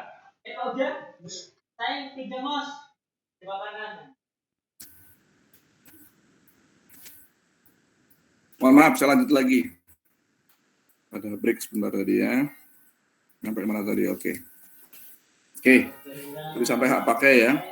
Jadi gini, PT KAI itu punya aset tanah sepanjang jalur kereta api. Jadi kalau kita lihat ada rel kereta api, kalau nggak salah 5 meter atau 10 meter kanan kiri dari rel kereta itu adalah statusnya tanahnya PT KAI. Ya. Jadi kalau di situ ada bangunan, ya, yang sebetulnya berdiri di atas lahannya PT KAI, maka kalaupun terbit sertifikat, maka statusnya adalah hak pakai. Ya. Contoh ruko-ruko yang dibangun KAI itu hak pakai, dan dia biasanya ada pembayaran tertentu setiap tahunnya sebagai ya kayak uang sewa begitulah. Ya. Dan hak pakai itu termasuk yang paling lemah secara kepemilikan buat kita, karena kalau misalkan akan digunakan untuk misalnya jalan tol atau perlebaran jalan, maka itu nggak ada penggantian ya, karena memang itu punya negara. Kita cuma numpang aja lah, cuma numpang pakai gitu ya. Nah, untuk detailnya mengenai hak milik, hak guna usaha dan sebagainya, tolong Anda baca sendiri ya, di Google aja, tanyakan sama Mbah Google, penjelasan detailnya ada itu, perbedaannya apa, jam waktunya dan sebagainya, termasuk status legalitasnya seperti apa ya. Ada pembahasan tapi saya nggak bahas di sini karena agak panjang bahasanya. Tapi kalau Anda kuliah di Fakultas Hukum ini dibahas khusus ini. Oke. Sekarang kita bicara ketentuan mengenai hak tanggungan. Ya. Nah, hak tanggungan juga dibebankan atas bangunan, tanaman, dan hasil karya yang telah ada dan atau akan ada di atas suatu tanah yang merupakan hak pemilik tanah. Ya. Nah, pembebanan mengenai hal tersebut harus dinyatakan secara tegas di dalam APHT. Ya. Jadi tadi saya jelaskan ya, jadi kalau namanya tanah diikat dengan hak tanggungan, maka seluruh yang ada di atas tanah itu maupun yang ada di dalam itu juga akan menjadi satu kesatuan. Ya. Kemudian hal tersebut harus dinyatakan dalam APHT secara tegas. Jadi APHT itu akta pemberian hak tanggungan yang dibuat oleh notaris. Jadi prosesnya, ketika sertifikat diserahkan kepada bank, maka nanti bank akan minta bantuan notaris untuk melakukan pengikatan, ya, dibuatkan akte, ya, dan akte itu namanya akte pemberian hak tanggungan. Isinya apa? Ya segala hal mengenai pengikatan itu, ya, termasuk dijelaskan sertifikatnya nomor sekian, ya, statusnya apa, HM atau HGB dan seterusnya, atas nama siapa, ya, luasnya berapa, itu semuanya ada di dalam APHT, termasuk ketentuan atau klausula yang terkait dengan perjanjian pengikatan hak tanggungan tersebut. Kemudian suatu objek tanggungan dapat dibebani lebih dari satu HT guna menjamin pelunasan lebih dari satu fasilitas pembiayaan. Apabila dibebani lebih dari satu kali, maka peringkat masing-masing HT ditentukan menurut tanggal pendaftaran pada kantor peternak. Maksudnya begini, saya kasih contoh aja. Misalkan saya punya rumah harganya 1M, ya, setelah ditaksasi oleh bank 1M, ya. Terus saya mengajukan pinjaman nilainya 200 juta. Ya. Nah, maka kemudian rumah saya akan dibebani HT senilai 200 juta untuk fasilitas pembiayaan yang pertama. Ya.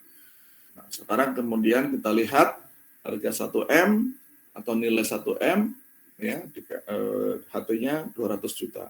Sehingga saya masih punya sisa nilai dari rumah saya, ya, atas nilai pembiayaan 200 juta, yaitu nilainya sisanya 800 juta. Nah, sisa 800 juta nilai rumah saya ini masih bisa saya pakai untuk fasilitas pembiayaan yang berikutnya. Contoh misalkan saya mengajukan kembali tambahan pembiayaan, misalkan untuk tambahan modal kerja usaha saya, nilainya misal 500. Ya.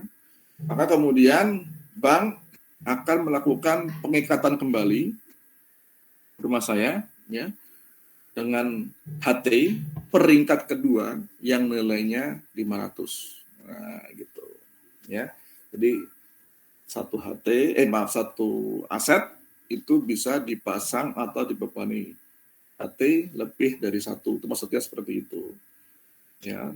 Jadi totalnya berapa nih? 700. Misalkan saya mau habisin nilainya nih, ya, karena saya kasih 1M, udah saya habisin aja. Saya ngajukan lagi pembiayaan yang ketiga, nilainya 300. Ya, sehingga kemudian rumah saya dipasang HT 3 kali. Ya, peringkat pertama itu nilainya 200, peringkat kedua 500, peringkat ketiga 300.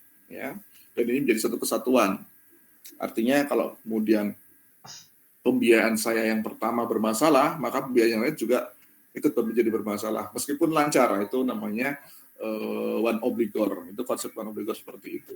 Jadi kalau Anda punya fasilitas di bank 3, ya, satu bermasalah, maka yang lain juga akan dilaporkan sebagai pembiayaan yang bermasalah. Gitu, ya. Oke, itu mengenai HT. Yang berikutnya adalah pemegang HT bisa perorangan atau badan hukum. Dalam kasus perbankan, maka status bank itu adalah sebagai badan hukum. Ya. Nah, kemudian kalau kita sudah pegang HT, maka kita punya hak untuk menjual objek HT tersebut lewat lelang, ya, serta mengambil pelunasan piutangnya dari hasil penjualan tersebut. Jadi begini, bisa disebutkan bahwa perorangan juga bisa. Jadi kalau ada orang perorangan, ya, A dan B gitu, utang piutang, si A yang ngasih pinjaman, B yang minjem. Maka kemudian dua pihak yang berutang piutang itu bisa saling menjaminkan, bukan saling menjaminkan, menyerahkan jaminan si B dari pihak yang meminjam, ya. Dan A kemudian bisa melakukan APHT melalui notaris, ya, dan pada saat itu kemudian jaminan itu secara status hukum sudah berpindah kepada A. Jadi kalau B misalkan di dalam klausulnya dia nunggak 1 kali, 2, 3 kali sesuai kesepakatan, maka A bisa menjual barang jaminan itu, ya, karena dia sudah pegang HT, ya, karena dianggap untuk mengambil pelunasan, ya, dari hasil penjualan itu. Terus kemudian pemberian HT merupakan perjanjian aksesoris atau ikutan, yaitu perjanjian yang tidak mungkin ada tanpa adanya perjanjian yang mendahulunya. Jadi pemberian HT atau pengikatan agunan bentuk apapun, ya, nggak cuma HT-nya, bisa fidusia, hipotek, dan sebagainya, itu semuanya adalah perjanjian aksesoris atau ikutan, atau aksesoris, ada yang bilang seperti itu. Dan sifat aksesoris itu adalah perjanjian yang tidak mungkin ada tanpa ada perjanjian yang awal atau yang mendahulunya. Contoh misalkan tadi, ya, perjanjian utang piutang, perjanjian kredit atau pembiayaan di bank itu adalah menjadi dasar adanya pengikatan HT. Nggak mungkin pengikatan HT itu tiba-tiba, misalkan pokoknya semua teket jaminan, nggak bisa. Dasarnya apa nih? Oh, dasarnya kan ada utang piutang. Nah, itu nanti harus dibuat akte utang piutang dulu, terus kemudian HT-nya merujuk kepada akte utang piutangnya, ya. Ini namanya aksesorir. Kemudian pemberian HT dibuat oleh kantor PPAT, ya, atau pejabat pembuat atau tanah, dan didaftarkan pada kantor pertanahan atau BPN setempat. Jadi pejabat yang bisa membuat perikatan seperti itu namanya PPAT, ya. Dan umumnya sih notaris, ya. Tetapi ada juga notaris yang belum PPAT, ya. Kalau notaris belum PPAT artinya dia hanya punya kewenangan untuk mencatat transaksi atau perjanjian saja, ya. Tetapi kalau dia sudah PPAT, dia bisa melakukan perjanjian tadi, terus kemudian pengikatan jaminan, termasuk melakukan proses balik nama kalau itu jual beli, ya. Dan memang itu dikasih tugas oleh atau profesi yang memang punya kewenangan untuk mengurus transaksi seperti itu, ya. Memang bisa sih kita memproses kalau kita jual beli tanah, ya, atau rumah. Kita sih bisa, ya, mengurus sendiri, tapi nggak gampang memang, ya. Prosesnya agak lebih panjang lah. Tapi kalau notaris ya memang itu kerjaannya dia. Kemudian ketentuan mengenai HT ini cukup jelas, ya. Anda tinggal baca saja, yang jelas itu ada nama, kemudian domisili para pihak, menunjuk kepada utang piutang nilainya berapa, terus nilai tanggungan itu artinya nilai yang dipasang kayak tadi misalkan rumah saya 1M yang dipasang cuma 200, nilai tanggungannya 200. Ya. Kemudian uraian yang jelas mengenai objek HT, ya, lokasi, luas, nomor sertifikat, ya, RT RW-nya itu harus detail, ya, jangan sampai salah atau tidak jelas. Ini kemudian sebagai bukti adanya HT, kantor pertanahan akan menerbitkan sertifikat hak tanggungan atau RSHT. Ya, nah ini contohnya. Yang sebelah kiri yang ada lingkaran biru itu adalah sertifikat yang kita kenal sebagai bukti kepemilikan kita. Ya, makanya namanya tanda bukti hak. Ya. Bentuknya macam-macam tadi, ya, ada HM, HGB, HGU dan seterusnya. Ya. Nah kalau ini dijaminkan, maka kemudian BPN akan mengeluarkan sertifikat yang kedua, namanya sertifikat hak tanggungan. Ya. Ini adalah bukti bahwa sertifikat yang ini, ya, yang sebelah kiri itu menjadi jaminan. Maka kemudian muncul hak tanggungan. Isinya apa? Isinya penjelasan mengenai segala sesuatu terkait dengan sertifikat ini menjadi jaminan. Ya. Jadi ini menjadi bukti nih. Termasuk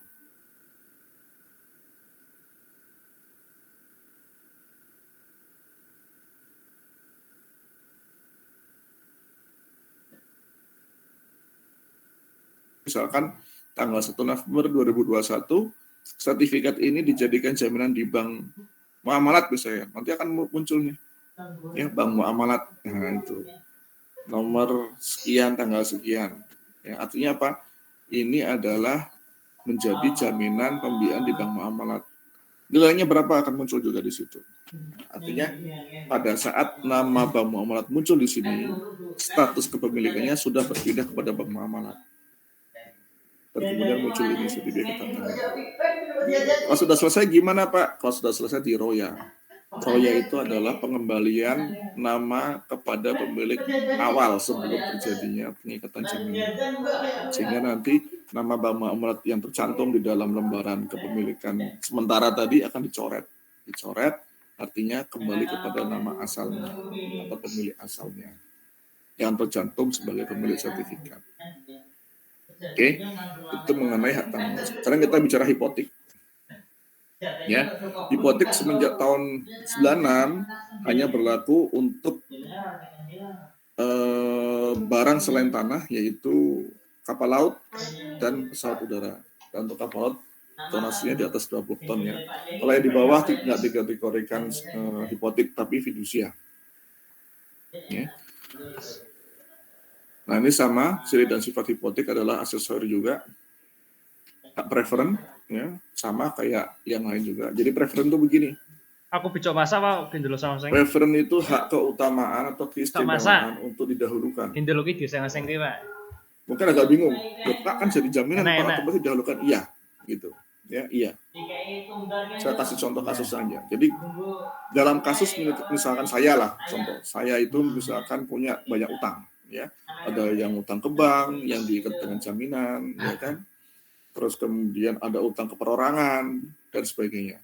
Kemudian dalam kondisi saya dipilotkan atau dinyatakan bangkrut oleh pengadilan, maka seluruh aset saya itu akan disita oleh pengadilan, kemudian akan dijual, termasuk aset-aset yang menjadi jaminan di bank.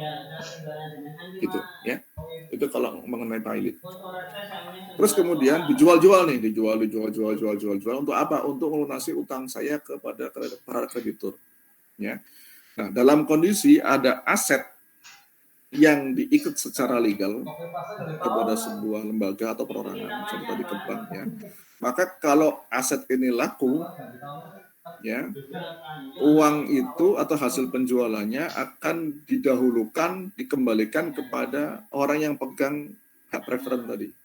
Contoh misalkan tadi hipoteknya atau hak tanggungannya dipegang oleh bank misalnya, muamalat katakan, ya. Maka ketika ini laku, maka dipakai dulu untuk muamalat. Karena dia pegang hipotek tadi atau pegang HT gitu. Dia punya preferen. Baru nanti kalau ada sisanya dipakai untuk pelunasan kepada para kreditur yang lain. Contoh misalkan rumah harganya 1M, utangnya 200 tadi, ya. Bermasalah nih, dijual dulu. Dijual, sudah nih yang punya preferen sama. Siapa? Muamalat misalkan. Berapa utangnya? 200. Oke, tutup dulu 200. Ya, pengadilan nanti yang ngatur itu, ya. Tutup 200, sisanya berapa? 800. Sudah nih selesai, nggak ada lagi, nggak ada, udah cuma 200 selesai muamalat, ya kan? Sisanya 800 dibagi-bagi untuk kreditur yang lain. Ya. Dan nanti urusannya pengadilan, ya. Tapi maksudnya seperti itu. Kemudian hipotek mengikuti benda yang dibebani atau draw to suit, sehingga walaupun benda yang menjadi agunan telah berpindah tangan, namun hak hipoteknya tetap melekat pada benda tersebut selama utangnya belum lunas, ya. Ini jelas, ya. Memang hipotek itu sedikit berbeda dengan HT atau pengikatan jaminan yang lain, ya. Karena bendanya itu kan tadi, ya, pesawat maupun kapal laut itu cenderung mobile, ya, tidak stay lah, ya, tidak stay. Makanya kemudian rawan untuk berpindah tangan dengan cara apapun, kita nggak ngerti. Misalkan pesawat terbang, ya, tiba-tiba berpindah atau disita misalkan, karena umumnya pesawat terbang itu kan jarang yang beli, ya, kebanyakan sewa, ya. Kebanyakan sewa. Kalaupun beli biasanya nyicil kan begitu, ya.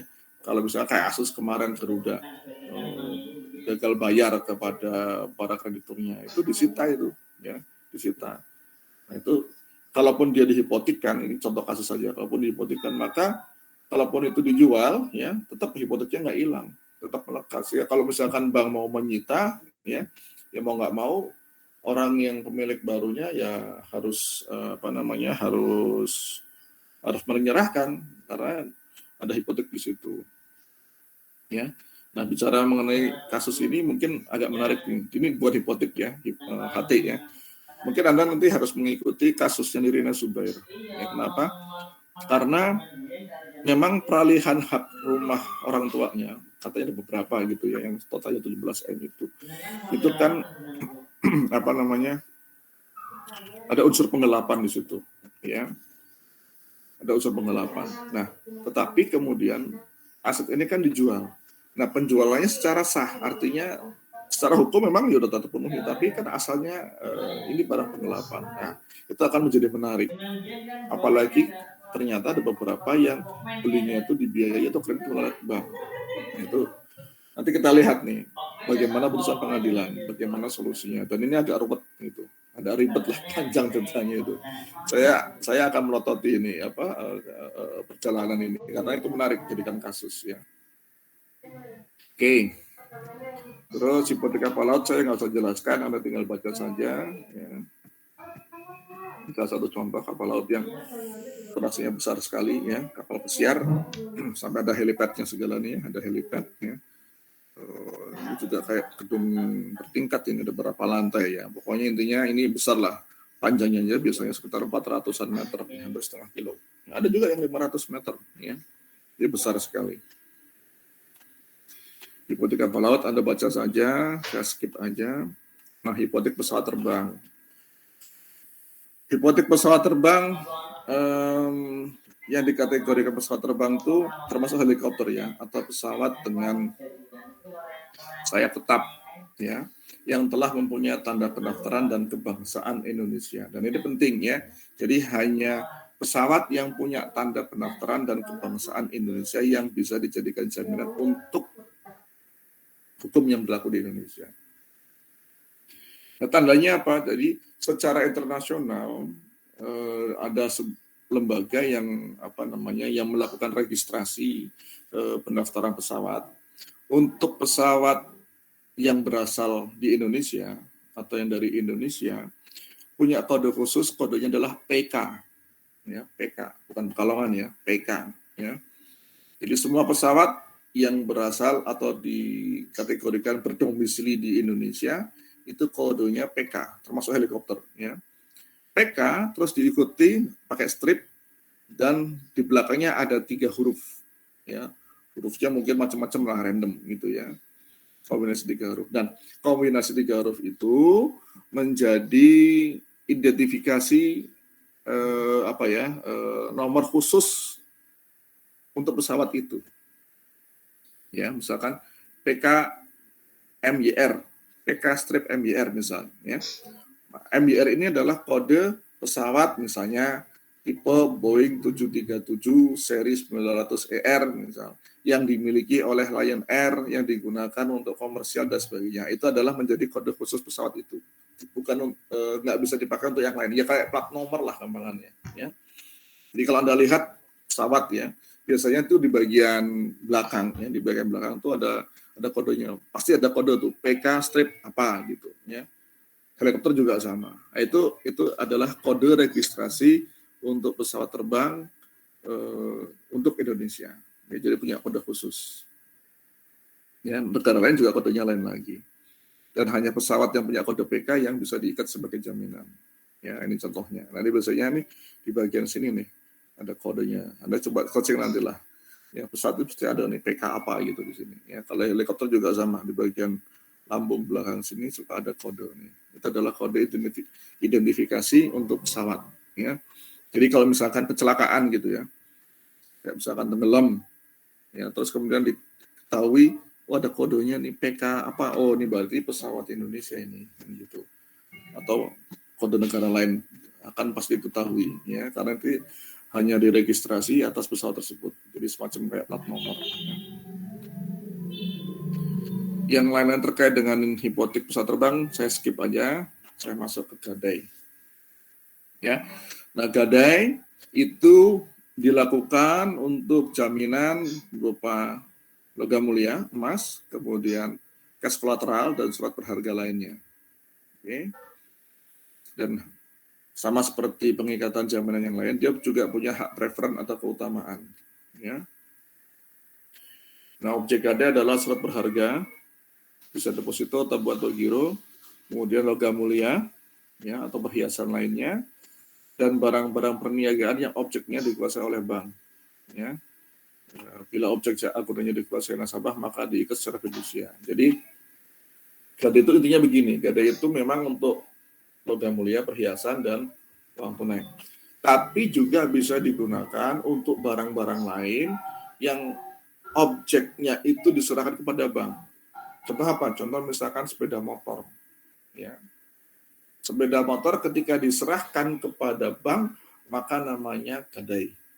Ya, pengikatannya secara gadai. Tapi kalau objeknya masih dikuasai atau dipakai oleh nasabah dan hanya surat bukti kepemilikannya yang dipegang bank, itu namanya fidusia. Itu bedanya. Jadi kalau yang diserahkan hanya surat-suratnya aja namanya fidusia, tapi kalau diserahkan utuh dalam bentuk fisik barang yang dijadikan jaminan itu namanya gadai. Enggak, Pak. Oke, itu aja sih bedanya.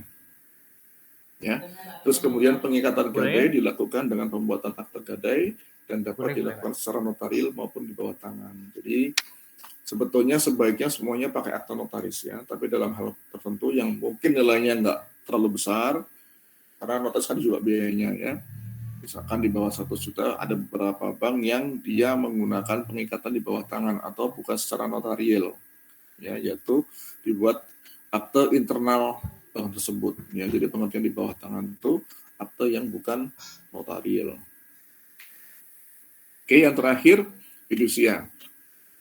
Fiducia berasal dari istilah VEO, ya, singkatan Fiduciary Eigendom Overdracht, ini bahasa Belanda, ya, yang intinya adalah pengalihan hak kepemilikan atas suatu barang, namun penguasaan dan pemanfaatannya tetap berada di tangan nasabah. Jadi barangnya masih ada pegang nasabah, yang diserahkan hanya bukti kepemilikannya aja. Kemudian fidusia dibebankan atas segala objek yang berwujud maupun yang tidak berwujud, yang tidak dapat dipasang HT, yang nggak bisa dipasang hipotek maupun gadai. Jadi pokoknya segala sesuatu yang nggak bisa, yang 3 itu tadi, semuanya pakai fidusia. Ya. Contoh fidusia misalnya kendaraan bermotor, mobil, motor, bis, truk, kereta api, ya kan? Itu semuanya kendaraan bermotor. Tagihan-tagihan atau ya piutang itu di fidusia.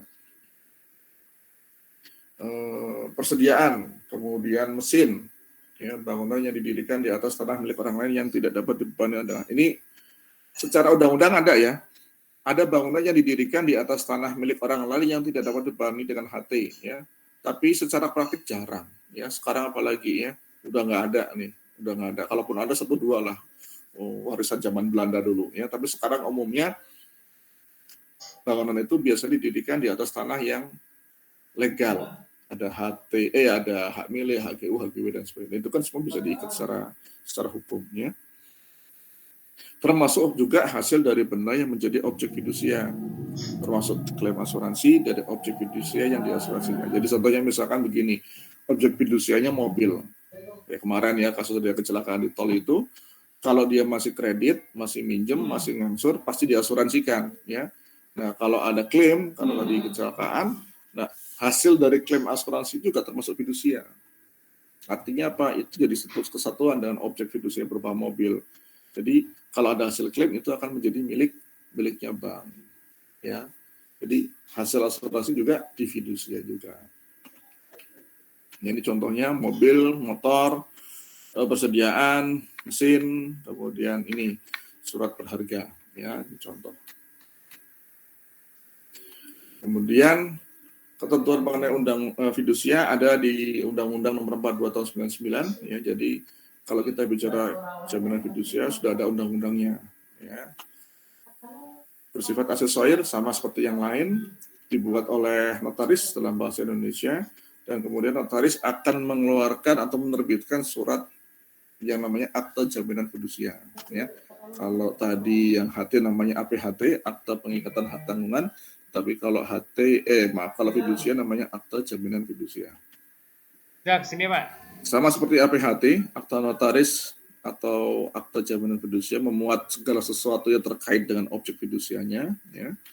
Terus kemudian utang yang dijamin dengan pelunasannya dengan fidusia adalah utang yang telah ada, kemudian utang yang akan timbul di kemudian hari yang telah diperjanjikan oleh bank tertentu. Jadi begini, misalkan bank kasih fasilitas yang namanya plafon misalkan sampai 1 M, itu jaminannya misalkan mobil tadi ya, yang Lambo misalkan, ya.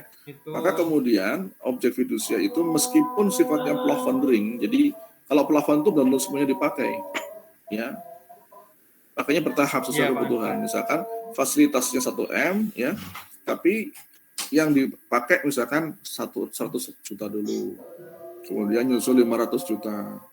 Kemudian besoknya lunas, terus minta lagi 300 juta. Nah, itu kan berubah-ubah, ya. Meskipun nilainya berubah-ubah, fidusianya 1.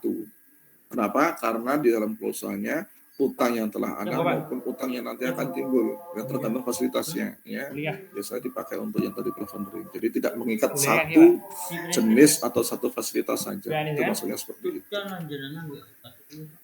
Yang lainnya sebenarnya sama, ya. Yang terakhir ini abaikan, ya, karena prakteknya nggak seperti itu, ya. Intinya begini, secara ketentuan memang fidusia itu bisa dibelikan lebih dari 1, tapi secara praktik biasanya bank selalu akan memberi mengamankan atau mengunci fidusia itu 1 sekali aja, sehingga si nasabah tidak bisa memfidusiakan ulang kepada orang lain. Dengan cara apa? Misalkan kalau mobil diblokir, ya, motor juga diblokir, Kalau ada tagihan pasti dikuasai, jadi nggak mungkin. Jadi intinya bank meskipun ketentuannya memungkinkan, tapi oleh bank akan diamankan seperti itu. Ya. Kemudian pendaftaran jaminan fidusia, benda yang dibebani dengan jaminan wajib. Ya, oke, ini pastilah. Di setiap benda yang dibebani fidusia pasti didaftarkan. Pendaftarannya dilakukan di kantor Kementerian Hukum dan HAM. Jadi kalau di APHT dilakukan di BPN, kalau fidusia di Kumham, Kementerian Hukum dan HAM, Kumham. Nah, kantor Kementerian Hukum ini adanya di provinsi atau di Jawa Tengah. Sorry, ini lagi adzan, kita break dulu sebentar ya. Maaf.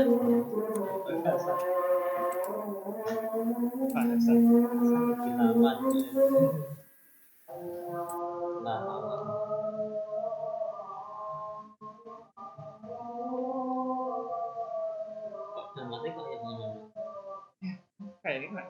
Itu download sini. Ada sebenarnya. Apa namanya? Bayar apa? Oh, IDM. Bisa lebih cepet. Tapi bayar. Enggak. Apa yang mana dong tadi? Tadi gimana, Pak?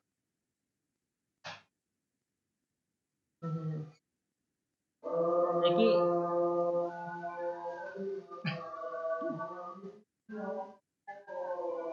jadi kalau gini dong. Ya. Arabik, gue Arabik dong. Itu ada sih. Tetap pakai nak kira ada sih gini. Ketinggian yang pakai laptop, Pak. Kita jadi dong. Masih dong, Pak. Udah nama aku. Ya. Enggak, laptop bawah sini print langsung. Bisa. Soalnya belum kan Insta. loh. Iya. Iya, berarti dia Insta. Satu. Oke, siap.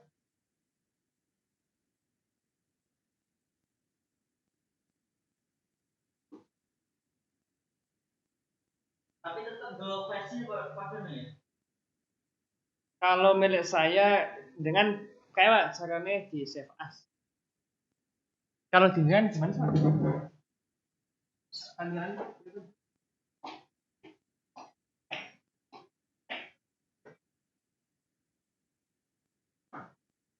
Ada tradisional lah.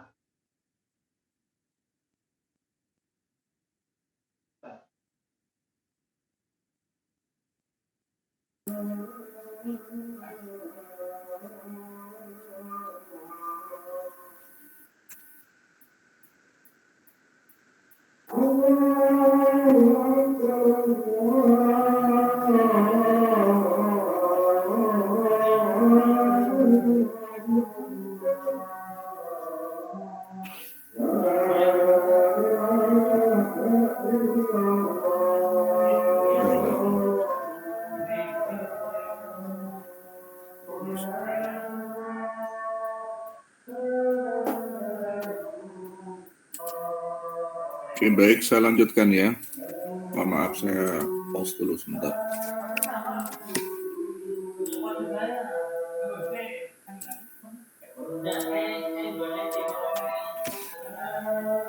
Ya, lanjut mengenai fidusia. Jadi untuk pendaftaran fidusia dilakukan melalui kantor Kementerian Hukum dan HAM, Kumham. Kumham ini adanya di provinsi. Jadi kalau di Pekalongan, fidusianya didaftarkan di Semarang atau yang di Jawa Tengah. Nah, kemudian kantor pendaftaran fidusia atau Kumham tadi ya akan mencatat jaminan fidusia dalam buku daftar fidusia pada tanggal yang sama dengan tanggal pendaftaran. Kantor pendaftaran fidusia akan menerbitkan dan menyerahkan kepada penerima fidusia sertifikat jaminan fidusia pada tanggal yang sama dengan tanggal penerimaan pendaftaran. Jadi begini. Belum masuk. Maksud kalimat ini adalah contoh ya. Bank melakukan atau notaris ya, sebelumnya melakukan notaris. Anggaplah itu bank ya. Bank melakukan pendaftaran fidusia pada tanggal 1 November 2021. Ya. Dan sebagai bukti pendaftaran nanti akan muncul tuh ya, ada bukti pendaftarannya. Itu yang akan dipegang oleh bank. Ya. Karena fidusia itu harus berjalan pada saat didaftarkan, ya. Dan biasanya sertifikat jaminan fidusia yang dikeluarkan oleh Kumham tadi kan punya waktu proses, ada jangka waktunya. Bisa lama, bisa sebentar, bisa cepat, tergantung inilah kondisinya. Katakan waktunya cukup lama, 2 bulan misalnya, sehingga baru diserahkan kepada bank misalkan tanggal 5 Januari 2022 Masuk Pak Hasan. ya. Kan cukup lama, 2 bulan ya. Nah, meskipun bank menerima sertifikat tadi di tanggal 5 Januari, tetapi tanggal yang tercantum di dalam fidusia adalah tanggal pada waktu bank mendaftarkan, yaitu tanggal 1 November. Termasuk kepada jam-jamnya itu sampai ada. Misalkan didaftarkan jam 10, jam 10. Ya, kenapa seperti itu? Karena untuk menghindari adanya gugatan hukum kalau terjadi sesuatu dengan objek jaminan fidusia. Kan kita nggak ngerti ya, selama jangka waktu itu ada apa nih dengan jaminan, ya? Karena sertifikatnya belum muncul. Kan terkaitnya macam-macam nih dengan asuransi misalkan, ya kan? Atau misalkan kalau ada gugatan-gugatan. Nah, oleh karenanya dilakukan bahwa fidusia itu berlaku pada saat didaftarkan. Oleh karenanya, meskipun jaminannya terlambat, ya, tetapi tetap berlaku pada saat jaminan itu didaftarkan. Oke, makanya kemudian tanggalnya adalah tanggal yang sama dengan tanggal pendaftarannya. Ya. Kemudian penerima fidusia memiliki hak preferen sama nih dengan yang lainnya. Ya. Terus jaminan fidusia menjadi hapus disebabkan hal-hal sebagai berikut. Hapusnya utang yang dijamin dengan fidusia ini pasti, ya. Pengelepasan hak atas jaminan oleh penerima fidusia, ya. Dan biasanya bank akan merilis surat bahwa ini sudah lunas, kan begitu. Sehingga kemudian jaminannya akan diroya atau dilepas oleh kantor hukum dan HAM. Ya. Kemudian musnahnya benda yang menjadi objek jaminan fidusia. Contoh kayak tadi ya, kecelakaan itu sama. Ya. Akan tetapi musnahnya benda yang difidusiakan tidak menghapus klaim asuransi yang diterima. Jadi sama tadi ya jelasannya. Kalau dia ada asuransinya, tetap klaim asuransi itu melekat menjadi fidusia meskipun objeknya sudah musnah atau hancur. Kemudian dengan hapusnya jaminan fidusia, maka kantor pendaftaran fidusia akan mencoret pencatatan nama jaminan fidusia dari buku daftar fidusia. Sama kayak tadi yang di APHT ya, akan dicoret juga. Ini bentuknya untuk fidusia. Ya, yang pertama ini ada aktenya. Akte jaminan fidusia. Ini yang buat adalah notaris. Dan setelah dibuat akte jaminan fidusia, dilakukan pendaftaran ke Kementerian Hukum dan HAM. Dan ini adalah sertifikat yang dikeluarkan, ya, namanya sertifikat jaminan fidusia. Ada nomor, nah ada tanggal nih, tanggal 17/02/2017 dan jam berapanya ada, ya. Dan ini adalah tanggal dan jam ketika fidusia ini didaftarkan. Ya, berikutnya, yang penting-penting aja nih ya, pemberi fidusia siapa? Ini adalah pemilik objek jaminan fidusia. Kemudian penerima fidusia ini siapa yang terima di sini? Ya, kalau di sini bank disebut namanya bank apa gitu. Kemudian nilai fidusianya berapa? Ada nih 150 juta. Ya. 150 juta ini adalah nilai tanggungan fidusianya. Dan kemudian ada dasar hukum diterbitkannya fidusia ini yaitu akta notaris. Nah, jadi kalau di sini ada aktenya nomor berapa disebutkan di sini. Akta notaris siapa, kedudukannya di mana, pada tanggal berapa. Dan nomor aktenya juga muncul di sini. Oke, baik, ini akhir materi saya mengenai pengikatan agunan. Jadi sudah selesai semua. Kalau ada pertanyaan silakan diajukan. Kalau ada pertanyaan.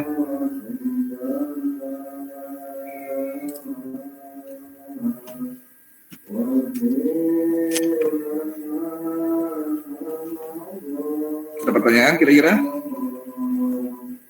Apa cukup jelas?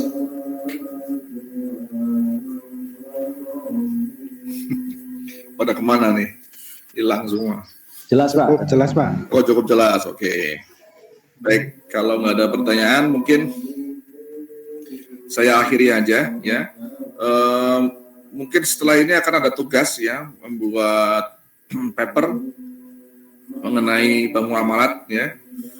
Jadi bank muamalat itu berita terbaru beberapa hari yang lalu ya. Kepemilikannya sudah berpindah. Jadi saham yang semula mayoritas pegang oleh Timur Tengah dialihkan atau dihibahkan kepada Badan Pengelola Keuangan Haji atau BPKH. Ya, itu menarik itu perbedaan itu. Sebabnya apa, latar belakangnya apa, nanti Anda baca. Dan itu akan saya jadikan tugas karena ini menurut saya satu kasus contoh yang menarik untuk yang dalam perbankan syariah di Indonesia. Ya, tujuannya satu biar Anda baca dan Anda paham masalah itu. Makanya saya buatkan tugas. Oke. Baik, kalau nggak ada lagi saya akhiri. Kurang lebihnya mohon maaf kalau ada yang kurang pas, yang salah dari saya. Terima kasih. Assalamualaikum warahmatullahi wabarakatuh. Waalaikumsalam Waalaikumsalam warahmatullahi Terima kasih, Pak. Terima kasih, Pak.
Wis rampung kok, Mas. Kemana, Mas?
langsung dulu. Malah gue ya. Karena ini Pak dulu teman-teman anak ya Allah. Mas. Mungkin Pak saya beli saya. Dia tuh ada kok. Pikiran